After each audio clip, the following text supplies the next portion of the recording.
Second to introduce that. Good morning. Good morning. Hi, I'm Rabbi Brian. I'm delighted to be here. I'm glad that you're listening. I'm glad that you're watching either live with me at 8 o'clock in the morning Pacific time or wherever you are at whatever time it is and whatever time zone you are. I'm joined by a whole beautiful group of people. Hold on, I'm going to put them all on the screen. If I hit this button, there they are. Hi, people. Wave. Yay. There's the peoples. Thanks, peoples. I want to start with a rabbi story, which pretty much just means I want to start with a story because all the stories that I tell are rabbi stories. Wait, Meg, because you're a rabbi? thank you, Joe. Thank you, Joe. Yes, that's exactly. Don't give up your day job. And this is my day job, so thank you. Oh, okay. It's not live on Facebook for the just FYI. I'm going to problem solve that not right now. Dang it. Maybe on Tuesday we can see what went wrong. It's live. I'm seeing it on my Facebook. Okay. So if you are on Facebook and watching this, you know you exist, and that's important. The rabbi story goes like this. There are two rabbis. One says to the other, I'm having a little bit of a hard time. Would you give me a blessing? And Rabbi 2 says, may you have many problems. Rabbi 1 says, what the hell? That's not a blessing. I already have enough problems. Rabbi 2 says, may you have many problems means may you have a garage where the water is trickling in.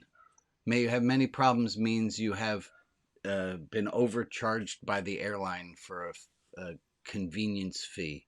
May you have many problems means you have a cut on your hand that is stinging. And when we have many problems, it means we don't have one problem. When we have many problems, how are you? When I have one problem, how are you? My uncle died. May you have many problems. And they say in the hospitals that it's a sign that somebody's health is improving when they start to complain about the food.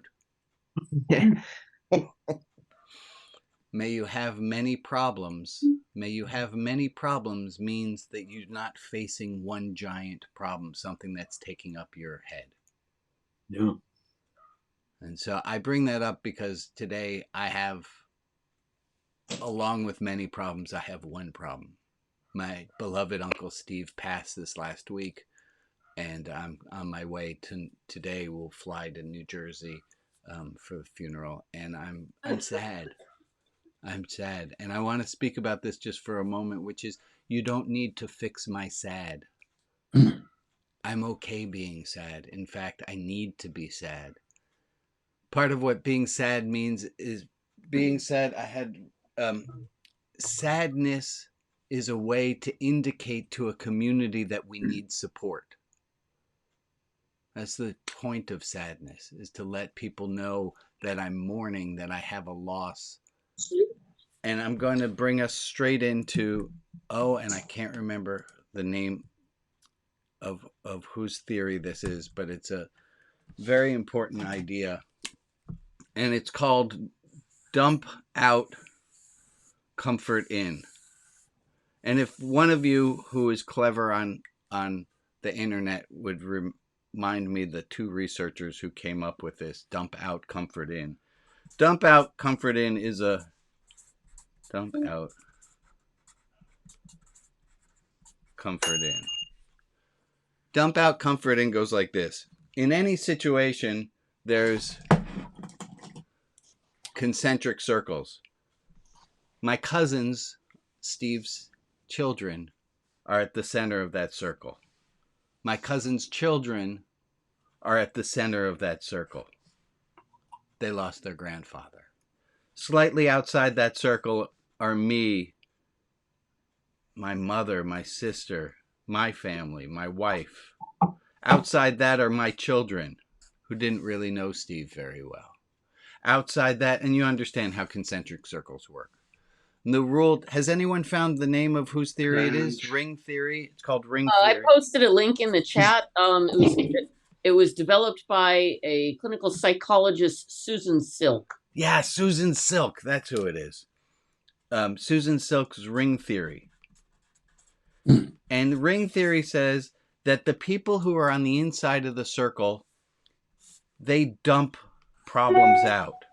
They tell you what a hard time they're having, and they can tell anyone who is further outside of the circle the problems that they're having. And anyone on the outside of the circle, their job is to comfort the people who are further in. And I'm sure in all the long lives that you've all lived, that you've seen this go badly, where somebody who's on the further outside ring has said to somebody who's further in, you don't understand how hard this is for me. And they violated this rule of Dr. Silk. Dump out, comfort in.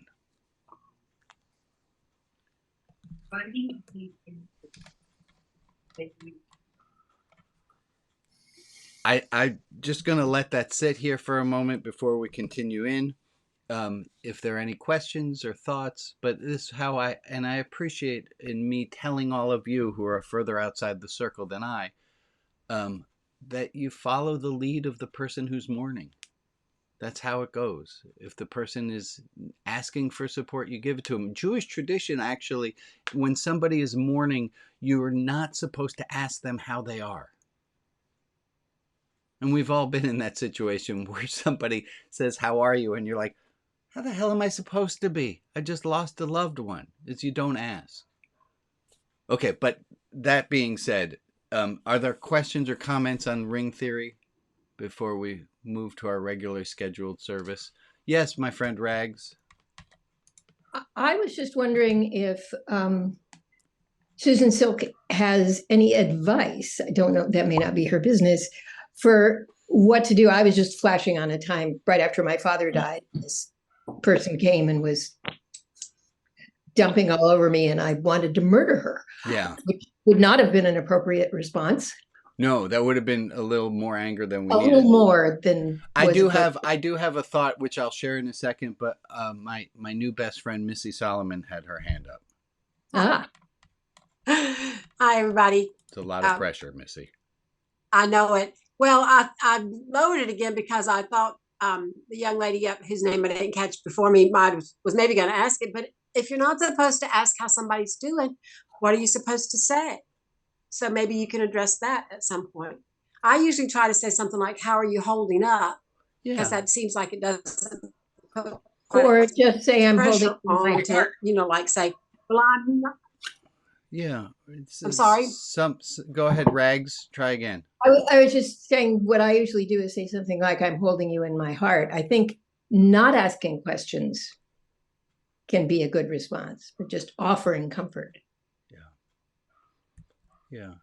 And I heard about a Shiva, so that the Jewish tradition of going to somebody's home to have a after the burial, having a gathering at the house. And I heard about a Shiva where the woman whose husband had died was not speaking. And everyone who came in silence and sat with her until they left. And what a powerful thing. There are no words that we can say. Yes, Tim. It's fascinating to me that this is being discussed. We recently moved back to an old neighborhood, my wife and I, and we had this woman across the road had a sick husband. For 2 or 3 years, she took care of him, and he passed in the last 2 weeks. And it was very sad, and it's just so timely. So I was out in the front yard, and she was there. She crossed the road, and what came up for me was, and it worked, was I purposely avoided the questions you just said. Oh, how are you doing? I followed her lead. Yeah. Just if she's gonna bring it up, and you get a vibe from somebody that they want to tell you.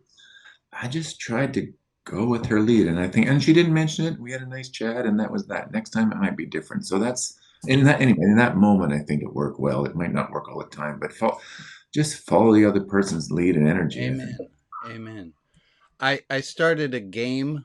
Game might not be the right word, but it might answer some of the question. When somebody has passed, and if it's the right mourner, I'll share this. I'll say, I want you to play a game with your brothers, with your sisters, with whoever it is. And I want you to collect the worst piece of condolence you hear. And I say in a week's time, I'll pick from the 5 entries that you give me of what was the worst thing that was said to any one of you. And I explain when I do this, the reason I do this and the reason I want you to do it is so that when somebody says to you, oh, your bubby is with Jesus now, that instead of it being horrific, the worst one I have ever heard was, well, nobody really liked your grandfather anyhow. So that when that is said, so when these horrible things are said, instead of being horrified, you think, oh my goodness, I'm going to win that prize. I could beat that one. Go ahead, Carol.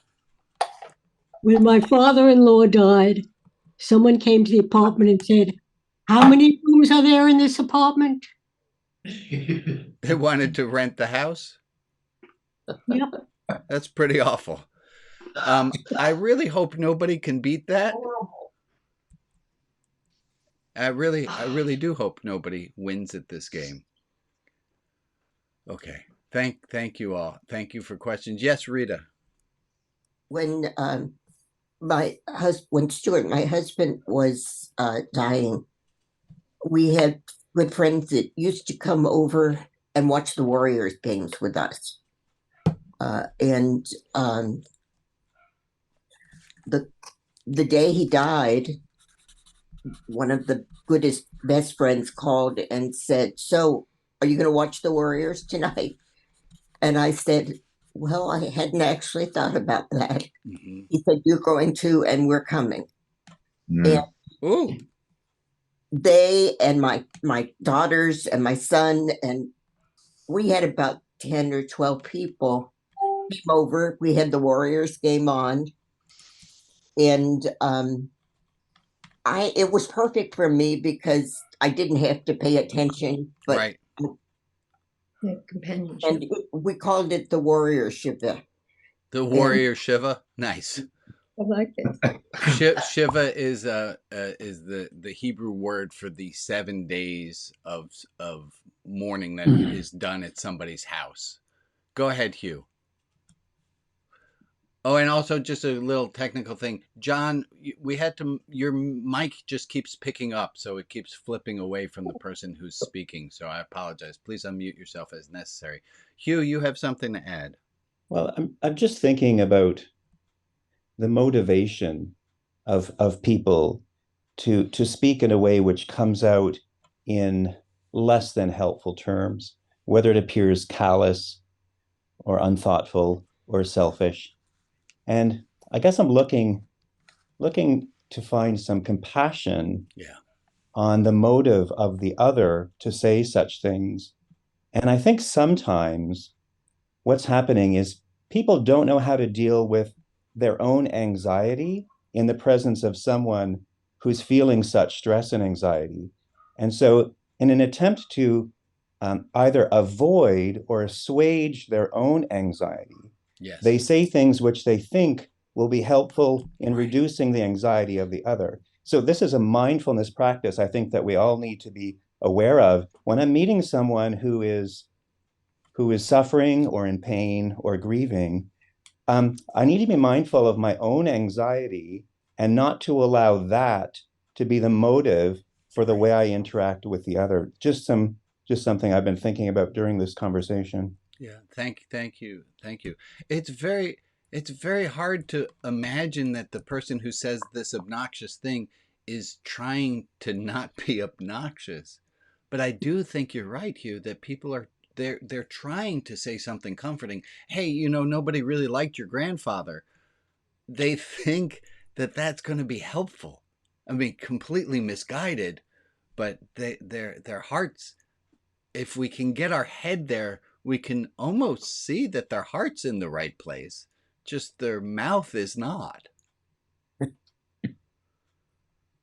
Okay. Sometimes even their hearts in a very selfish or what we might think of as a wrong place, but we can still respond with love for them, or at least try. Rags, I think we could is operative. It's possible, but it's really hard when you're an immediate It's very mourner. hard, but Yeah. it's speaking of mindfulness and just practicing doing that. It can help it not be so hurtful. And that's the point.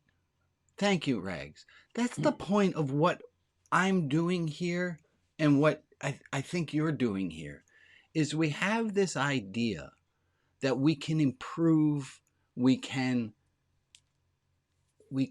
have more compassion and more love in our lives and in the world. It's just going to take some practice, and it takes practicing to do.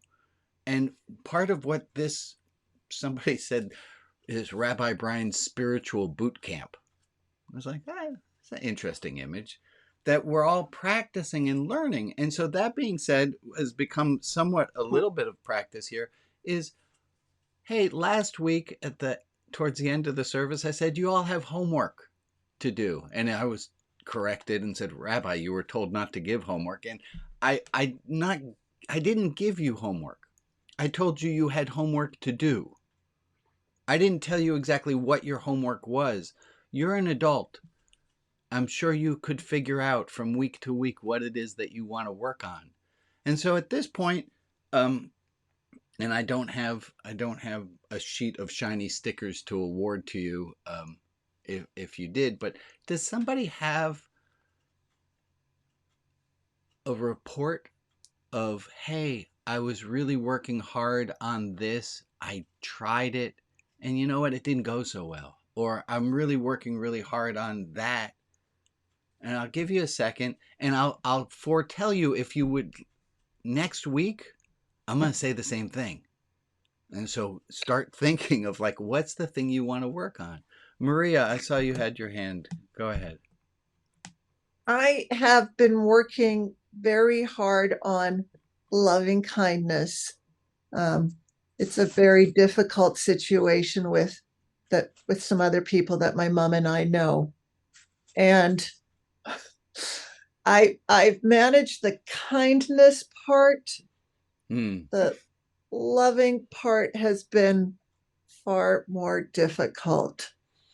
And you talked about that you and Mom had to set a boundary, and we talk about boundaries from time to time here. That when you set a boundary, it's hard to set a boundary, and people are not appreciative of the boundary.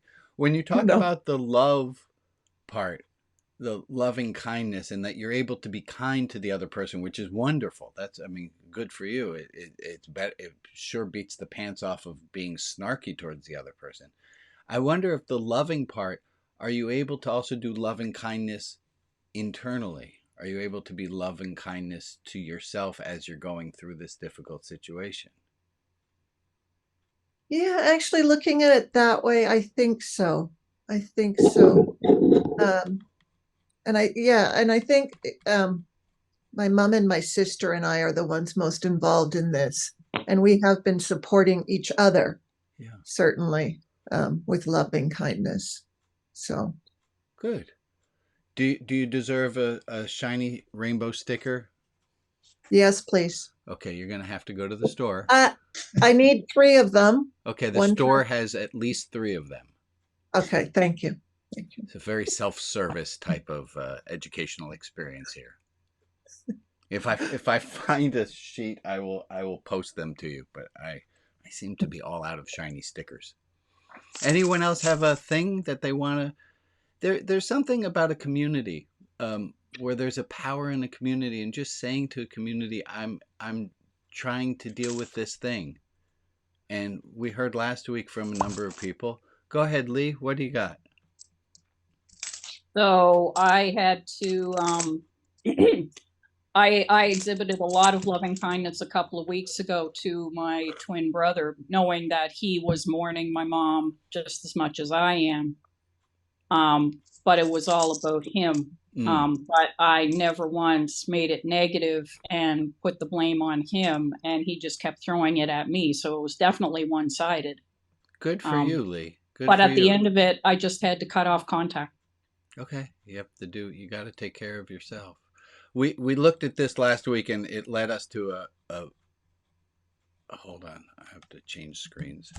We looked at last week, and then Tim, we're gonna be with you, and we're gonna have show and tell in a moment. So everyone, stay seated. I can't see. They had stickers. Hold on, I can't get this thing to go on the screen. But last week we had a quote that said, "You can be." Why is this quote not opening? You can be a kind person and still say no. You can be a kind person and prioritize your needs. You can be a kind person, disagree with people. You can be a kind person and still be honest. There it is. You can be a kind person and still say no. Do you need to read that out to get it into your head? Let's have a choir, shall we? Mm-hmm. Read me that first one. You can be a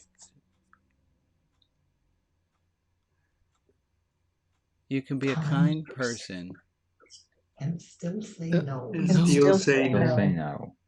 Emily, take the lead. Say it again. Start at the beginning. You can be a kind person. You can be a kind person and still say no. Still say no.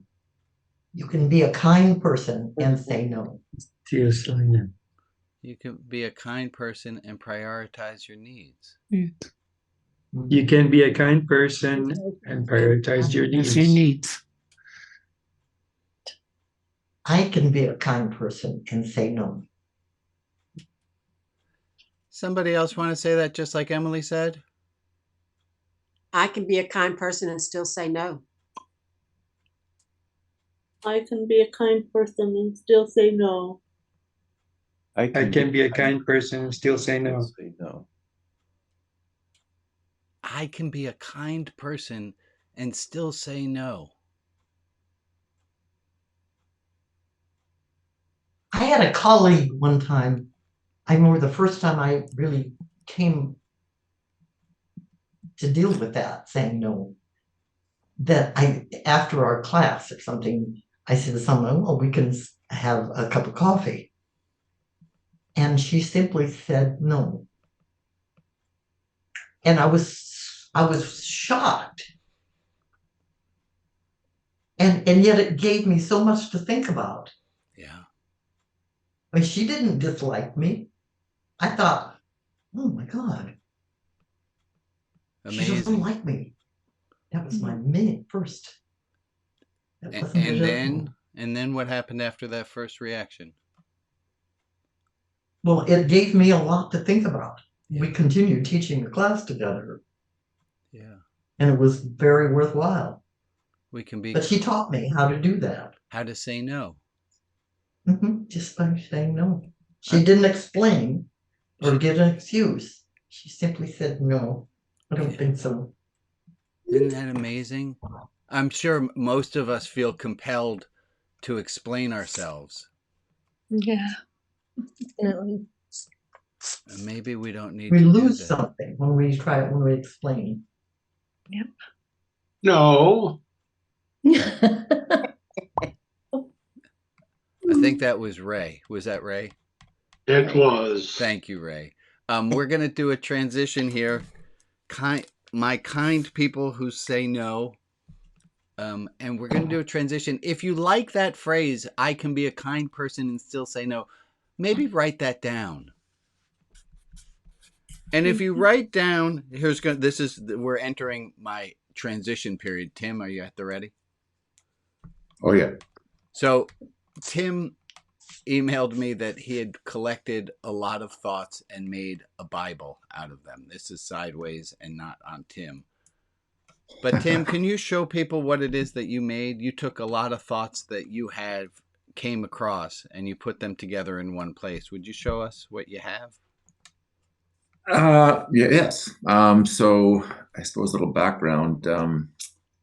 It's probably started in the mid 90s, so it's been going for a number of years. And when I was back then, that age, I was full of positivity and idealism and all that. And still am, still a positive guy. And I needed to just have a place to collect these inspirational thoughts. So I titled it, I think with a friend, one of my friends, he's actually a Buddhist monk in Calgary, Alberta. He was intrigued by this idea.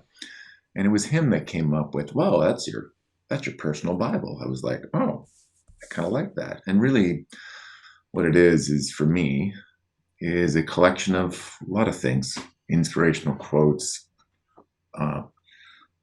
parts of articles and books that really help to keep my spirit fueled in a positive way. Because I mean, it's very timely for what you brought up, Rabbi Brian. In fact, you're in the book too.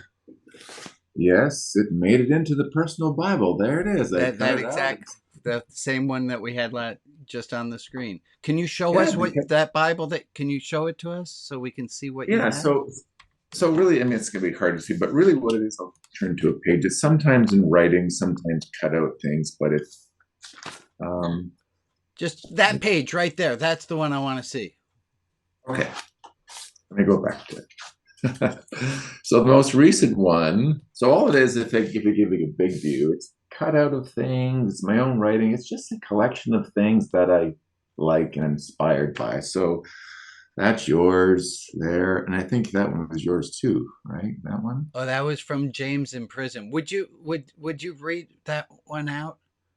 Sure, that was from last week. So the parrot is, I mean, again, I just when you read something and it reaches out and smacks you across the face, you gotta to me, you have to have access to it more often. So that one it's called The Paradox of Growth, and it blew me away, in both personally and what I have done professionally. It says, for a seed to achieve its greatest expression, it must come completely undone. The shell cracks, its insides come out, and everything changes. To someone who doesn't understand growth, it would look like a complete destruction. It's fabulous stuff. Like, that's, to me, is great. So I've done this for years. There's a lot of it's funny when you're when you're publicly going to share something, you kind of got to get your act together. So I went through. It's now 2 books. I went through and I thought, well, there's various themes that came out. A lot of the themes were always a lot of spirituality themes, a lot of peacefulness, mindfulness. That's been mentioned a couple times a day. And it's fascinating to see from book 1, what I was thinking about to now being in my late 50s, how my sort of thinking's evolved. So it just helped me. I love it. Thank you for being. I think you are our first show and tell of 2023. So there we go. Thank you for that. And just a question for everyone. How many of you have some kind of book where you keep quotes or thoughts? Or look at all you Bible writers. Common thing, yeah. That's fantastic. This is known as a commonplace book, and Auden has one that is just amazing. The author Auden, and Mary Lou Karnacki has done so many, and she has since died, and they're trying to see about publishing some of her commonplace books. It's commonplace. It's just the wisdom that's collected. Yes. Yeah. I can only imagine that those of you who have one, it's something that's meaningful to you. And those who don't have, get a notebook. Go ahead, Jack. You have to unmute yourself. It would be a lot easier if you unmuted yourself. Yeah. There's a new book out called Sapiens, which is the Latin word for wisdom. And the author, I can't pronounce his name, so I don't know it. But if you Google Sapiens, came out yesterday. It's about sapien means wisdom. Yes, in Latin. Okay, I didn't know that. Wonderful. So I'd like us to do a moment. First, I'm going to take a breath of air.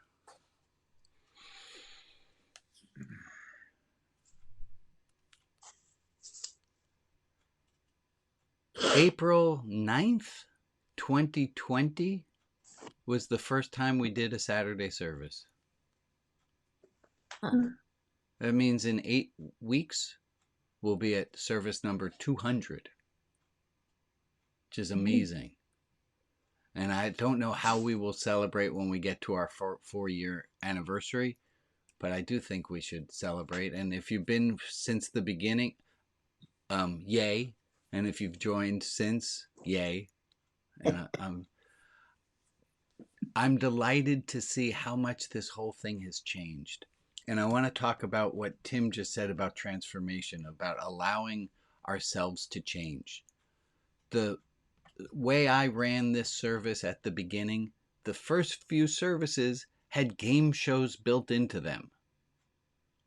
I had hidden secret words, and it was much more P.T. Barnum than the services today. And it's about transformation. And the thing that Tim just read about seeds. And we're going to do a very quick review. Hi, guys. Hi. Let's see how well we remember transformation being one of the qualities of a spiritual life.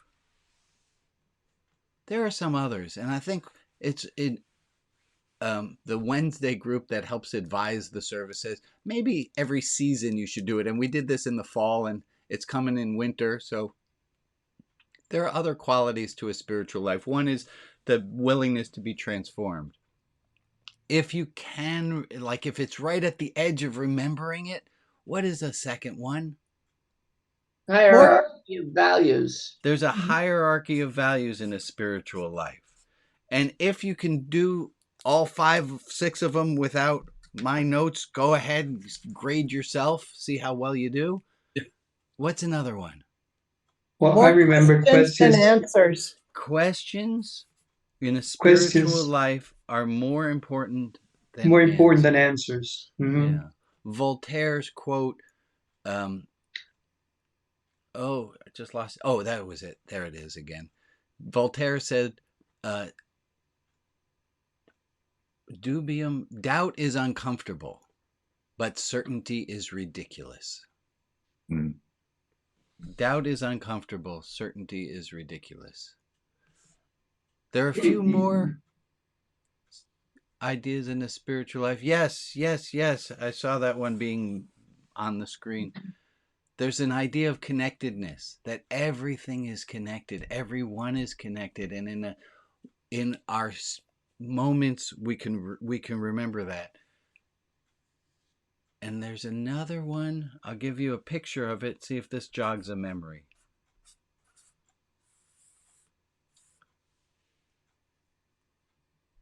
That jog your memory? What's that quality? It's not about me. The spiritual life is not about me. And then paradoxically, because spiritual life is also filled with paradox, it is also about me. Good job, everyone. I want to take a moment. We're going to have a God moment. I'm going to use the word God, which is, very exciting. Rabbi, oh my gosh, I forgot his name.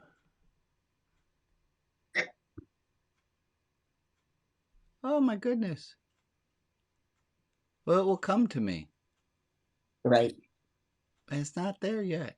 Which reminds me of something I said last week. I said that as we continue to do these services, these pauses while I'm trying to remember something will go even longer than they go right now.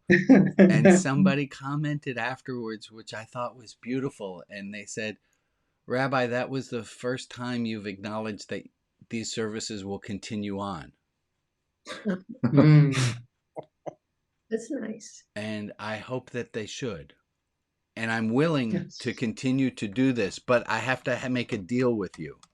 I will continue these services, but I need to continue them only with the understanding that they will not stay as they are. It works. Okay? Yeah. Exchange the but to an and. And I will continue these services, and they will not continue where they are. And they will continue to change. Make it a positive. Sorry, I'm distracted because I need Google's assistance on figuring out whose quote it is. I can't remember it. Dang it, I can't find it right now. It will be in the notes if it doesn't come up here. Thank you for helping it. These services will continue, and they will continue to change. And if you want to help me practice love and acceptance, use the phrase "the good old days" and tell me how things used to be better. That will really help my spiritual practice a lot if you tell me that they were better in the past. Okay, here's the quote. Rabbi, somebody of somewhere Oh, Good name. said Kotz, Mendel Menachem of Kotz. I got it. K-O-T-Z, Kotz. Mendel Menachem of Kotz. Otherwise known as the Kotzker Rebbe, the rabbi from Kotsk.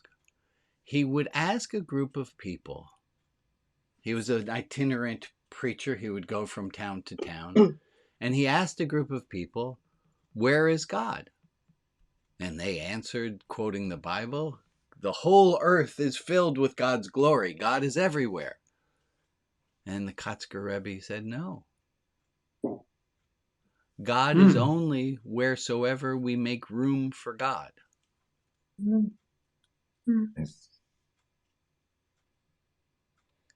That being said, I'm going to ask us to take a minute for gratitude, a minute of quiet, a minute of just sitting.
I'm going to make some announcements. I have some announcements today, folks. First announcement, as always, it's okay not to feel okay. It's okay not to be okay. Life is hard, and we are sold, and sold is the operative word here. We are sold on an idea that things should be easy all the time, and they only would be if you only bought this. Things are not easy all the time. We are human beings, and we have hard times, and we fluctuate, and we can't have full solar spirituality where everything's sunshine and rainbows and love all the time. There's also sadness and pain, and there's death, and there's depression, and that shit's real. And sometimes you need to get professional help, and there's nothing wrong with that either. Next announcement. 3-0. Wow. Wow. What's that? Sometimes the voice of God comes in different ways. And I don't always understand the voice of God, but that's how that is. Other groups. Oh, here's something very exciting. The Religion Outside the Box Clubhouse you might have gone to in the past, we have fixed it, and it is better than ever. And if you're curious about some other ancillary groups that we have, if you go to Religion Outside the Box Clubhouse, you log into the Clubhouse right there at the top right. It says Clubhouse, and you log in. You see there's a button now that says Start Here. If one clicks on Start Here, can you see my screen? Mm-hmm. Okay. Yeah. So if you click on Start Here, which I just did, let's give it a second. There's the FAQ, the frequently asked questions in the help desk. This is a room. Oh, that's the wrong word there. But here it says on the menu. This is all the different things that Religion Outside the Box is running. We have many rooms. And if you want to join a weekly group, there's the God Talking folks who meet on Sundays. There's open office hours that meets on Tuesdays. There's the weekday group, Monday, Wednesday, Thursday, Friday. There's a Sunday gathering. There's a 12-step group. If you're looking for any of those things, just go to Religion Outside the Box's Clubhouse. And if you need any help there, once you're in the forum, just go to that start page. And thank you to Joe and to Ron and to Alex and to Anne who helped to make this dream come true. Okay, that was that announcement. And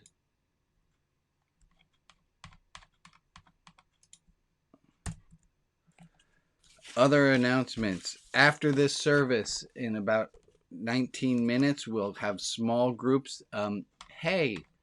We started a politics group last week, which went really well. And Jeff, who ran it last week, will not be there this week. He's unable to be there. So if there's somebody who would like to volunteer to be the host in the politics room, otherwise it will be hostless. But otherwise, Al and Meg, you guys are in the deep dive room. Yeah. And Ron, where's Ron? There's Ron. How can you miss the guy who's wearing all tie-dye all the time? There's Ron. Ron is running the poetry room. And then Maria, thank you for running the share and care room afterwards. Other announcements, politics room. If you want to stick around even after that, so that's Pacific time from 9 till 10. At 10 o'clock, we're going to be having a Beit Din. If you've never been part of a Jewish Beit Din and are curious, you are welcome to join. Just stay exactly where you are. That is not broadcast. So if you're on Facebook or watching on Discord, you are not invited. But if you want to join us through the Zoom room, please feel invited to that as well. What is that? A Beit Din. We have somebody who wants to affirm themselves as Jewish. And in Jewish tradition, the way that works is that a law court, and a law court is just three Jews who can agree on something, which, if you are Jewish, you know that is a very big deal. And so the Beit Din is to help somebody who wants to affirm themselves as Jewish, to affirm them as Jewish. I will explain. If you've never been before, you are welcome to join, but make sure to be there right at the start of the hour so that I can explain it and we can jump straight in. Next announcement. This is, I received in the mail. This was a card, and inside the card there was a check. Hey, folks, this is a service that I am so glad to be able to run. I looked at the numbers yesterday. Slightly less than 10% of all Religion Outside the Box subscribers make donations. I sure would love to see 90% of people making some donation. Of course, that would mean extra bookkeeping to do. I'm willing to do it. And if you are able to make a monthly donation, I know I hear these kind of things from Wikipedia, and NPR and places to which I donate. And they say monthly donations are our best option. They help the most because it help, and I get it now, because it helps me to know what's going to be coming in. I can make a much better forecast. Last announcement. This is going really well, and it's just taking a really long time. Rabbi Brian's Highly Unorthodox Gospel should be coming out in March. And there it is. It is filled with, it has dogma free. It is sensitively written for the spiritually tender, contents as enjoyable as the cover, tools to give you 37% more patience, no guilt, no shame, no blame, atheist friendly, filled with love, quality religious thinking, nothing woo woo. 10 stickers and sticker chart. I'm working on those right now, the sticker chart. And this fits in very well. Tim, you wrote your own Bible. I'm writing a gospel of my own. So it fits. Please stand with. And we're getting closer to having a subtitle. I don't know if on your personal Bible there, Tim, you have a subtitle, but subtitles are really difficult. Subtitle has to amplify. It's like a koan where the third line reflects the top two lines and kind of changes the meaning. A subtitle is supposed to ideally do the same thing, but only in 2 lines. But you don't have to do 575. So I do have a subtitle of mine. You can steal it. Yeah. That's the subtitle. What's it say? Ideal Potential Personal Bible, the Book of Random Wisdom. Random wisdom. I like that. The Book of Random Wisdom and Ideal Potentials. There we go. Oh! It's a one phrase. Yes, I got you there. Otherwise, it started to sound like a band name. It's also a punk band in Portland. Yes. My subtitle would be How to Get Where You're Going. How to Get Where You're Going. Okay, so homework if you want, and of course I don't get to assign it. Figure out your own subtitle. You're all on your own there. Review. Well, before we do review, question. What's a transformation you would like to have had in the next few months? What's a transformation you would like to have had in the next few months? So January 8th, let's just say random day, my birthday. You would like to have transformed in what way? I'm going to give you a moment to think about that. What way would you like to have transformed between now, and you got 32 days, between now and January 8th, you would like to have transformed to be more blank or less blank? Yeah, Lee, what kind of answer do you got? Rabbi, I'm confused. You put a past and a future tense in there. How the heck do you put a past and a future tense in there? Thank you for asking. I did it. It's an intentional thing because to tell people what do you want to work on, then there's work. But say, how would you like to have been transformed is where's the goal? And let's not even say that you have to do anything towards that. Maybe it just will happen. What would you like to have happened? Taking the work out of it. What would you like if there were a magic wand and you could wake up on January 8th a little different, not just because you're 54 and you went to bed at 53, but you want something to have happened to you? What would that be? While you're thinking about that, we're going to punt this over to Maria, and I got to add my cousin Amy's. A lot of you know Cousin Amy, who shows up to the service. Her brother is in need of some serious prayer time, so I need to add him in. Maria, if you would please help us out. Okay. These are the people to whom we are sending light and love.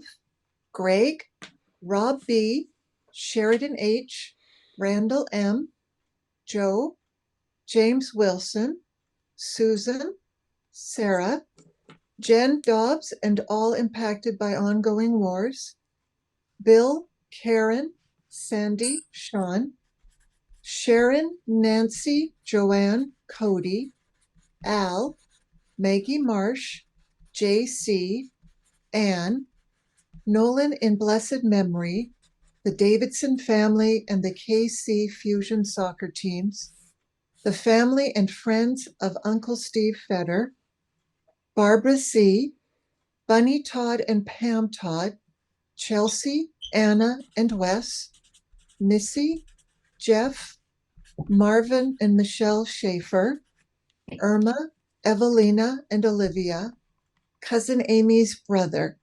If there is another person in our community to whom we can offer light and love, please put their name in the chat and I will add them to the list in the clubhouse.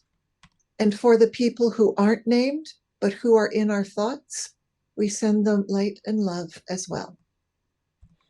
Thank you, Maria. Let's take 1 minute of time.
What are you taking with you today?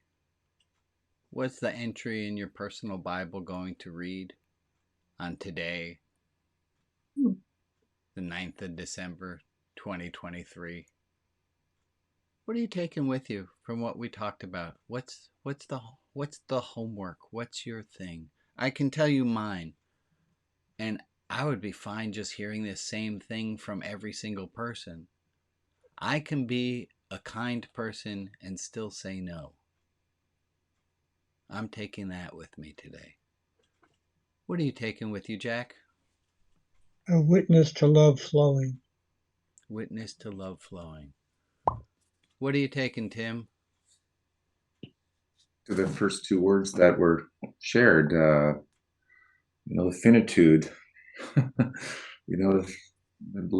limits and bounds on things. Try to seize the day, try to get out there and be present and seize the day. Amen. Amen.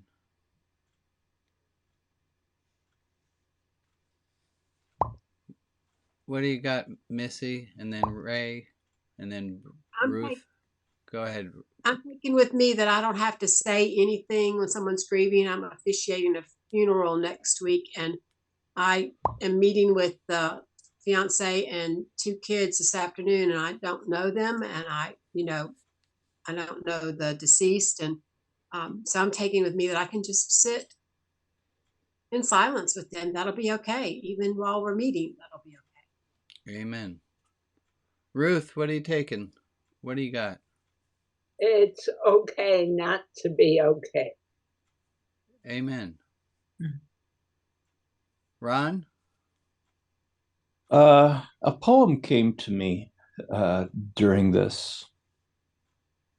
Dump out, comfort in, a feeling of love for friend or kin who suffers the pain of hurt or loss and takes the sympathy just to toss.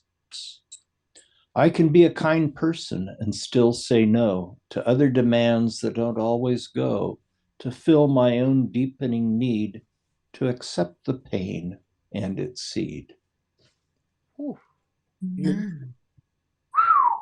Yeah. Well collaborated, Ron. Well done. Yeah. Beautiful. Well done. Another thing that I'm taking is I've said this before, but I really hope that you all get a sense. I don't run this service perfectly, and it's perfect. And I sure would love if people took some of that it's all right to mess up, to be a little bit rough around the edges, and to rely on the grace of others to understand. Joe, I think I saw your hand. No, I did not see your hand. I apologize. Anyone else? I want to say hi to Sherry. Hi, Sherry. You don't have to share, but I just want to say hi because you're there. Ron? Your hand went up again. Oh, your hand's up on your chin, so the computer thought you wanted to raise your hand. Lee, do you have something to share? Free range religion is wide open. Free range religion is wide open. Amen. That's what we got. Okay, folks. If there's nothing else, thank you for joining me today. Thank you for being beloveds. I appreciate it. And say hi to all the people on Facebook. I just see that the chat on Facebook has been blowing up. I can't wait to read all the comments that are there. Sorry, I can't read them during the service. I thank you all. I'm going to hit stop on the broadcast. So let's all say goodbye to our friends on Facebook and our friends watching at home. Bye-bye. Bye. Bye. Bye.